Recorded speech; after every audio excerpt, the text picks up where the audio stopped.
tous, j'étais le seul journaliste de la presse spécialisée à ne pas mettre le 1 Chimichurri qui est parti gros favori.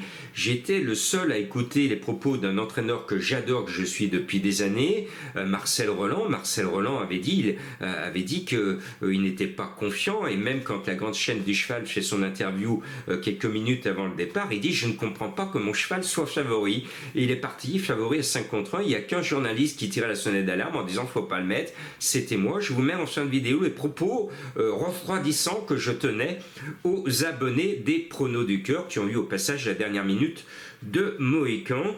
Pour mes abonnés, je leur dis toujours et je leur explique le favori douteux de la presse qu'il ne faut pas prendre, en tout cas en base. Ce mercredi, nous allons au Petit Trot à Enghien et il peut y avoir des surprises. Pour moi, ce sera tout ou rien avec le 4 Annika du Lupin. Si elle retombe dans ses mauvaises habitudes, elle va être disqualifiée, c'est l'idole des commissaires, mais si elle écoute la Maestria de Mathieu Abrivard, eh bien elle peut gagner. Donc le 4, c'est premier ou disqualifié, à vous de choisir le bon scénario. On peut être un peu plus chaud et prendre beaucoup moins de risques à jouer ensuite l'un des favoris, le 5 Happy Marancourt, avec Mathieu Mottier, il est confiant, le cheval est en forme, il part devant, il a tout pour lui. Et puis le 8 Graïka, Ernaud a son cheval au top, il a bien préparé cette belle course, donc on peut suivre ce numéro 8 en confiance. Et puis il y a un cheval que j'aime bien, c'est une hache, elle va sortir sa hache de guerre comme tous les chevaux trotteurs de 7 ans avec leur initiale H, c'est Héroïne de guerre, le numéro 6, qui est courageuse, qui a de l'avenir devant elle et qui trouve ici un bon engagement. Et j'aime bien la famille Kubiche, c'est une écurie que je suis toujours avec beaucoup d'attention et qui connaît une certaine forme de réussite parce que ce sont des gens qui bossent bien. Donc félicitations à eux, et généralement quand je vois un Kubiche au départ, j'ai tendance à le mettre. Ce 6 me plaît au plus haut point. Puis il faut bien que j'aille voir au poteau des 25 mètres, normalement au poteau de 25 mètres ce sont les meilleurs. Eh bien le 12 Haitian Fight Song, mené par Benjamin Rochard, a largement les moyens de revenir de son poteau des 25 mètres. L'animal est en forme, Benjamin Rochard aussi, donc tous les feux sont au vert. Et puis je suis un fan de Marmion, surtout quand Antoine Viels, le driver maison, est aux commandes, c'est le cas du 13 Giannina Bella. Donc ce sont deux chevaux des 25 mètres qui sont à mon sens les meilleures probabilités pour rendre la distance. Et puis il va y avoir des surprises. Le 1 Harpie de Gède me plaît bien, son dernier parcours est malheureux. Éric Raffin qui fait la une des magazines parce qu'il vient de gagner sa 5 millième victoire, bravo à notre sulky-leader, eh bien il peut sublimer ce 1 Harpie de Gède.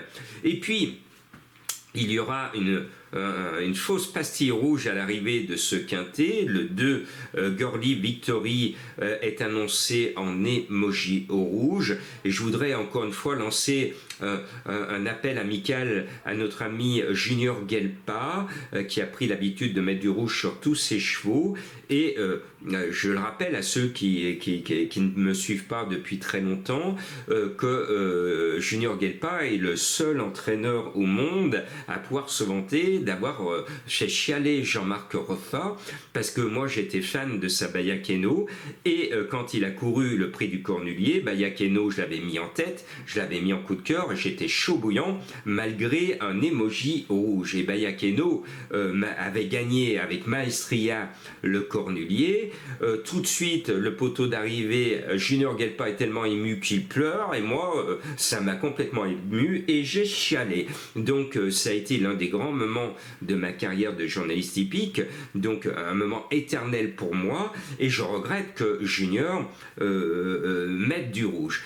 Et l'année dernière, une dame qui suit mes pronos et qui fait partie de l'entourage de Junior lui a tapé sur l'épaule en disant « Junior, il y a Jean-Marc qui fait passer une pétition pour te demander à toi et aux autres d'arrêter de mettre du rouge sur tous tes chevaux.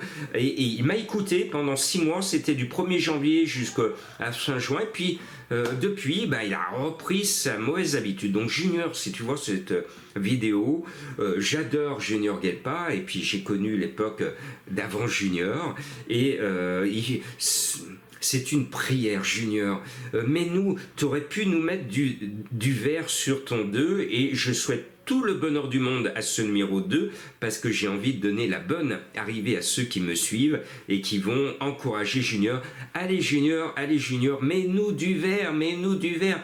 La vie est beaucoup plus belle en vert qu'en rouge. Alors je voudrais saluer un entraîneur que j'aime beaucoup, que j'apprécie beaucoup, que j'estime beaucoup, c'est Marcel Roland. Alors il a le mérite, parce que tous jouent à cache-cache avec le handicapeur. Il a le mérite d'être honnête. Il dit mon cheval est trop chargé, et en plus il ne va pas aller dans ce terrain, donc il n'est pas chaud. Donc il fait tout pour refroidir les turfistes, et il le fait bien, et merci monsieur Marcel Roland, parce que lui il sait que son cheval ne sera pas là.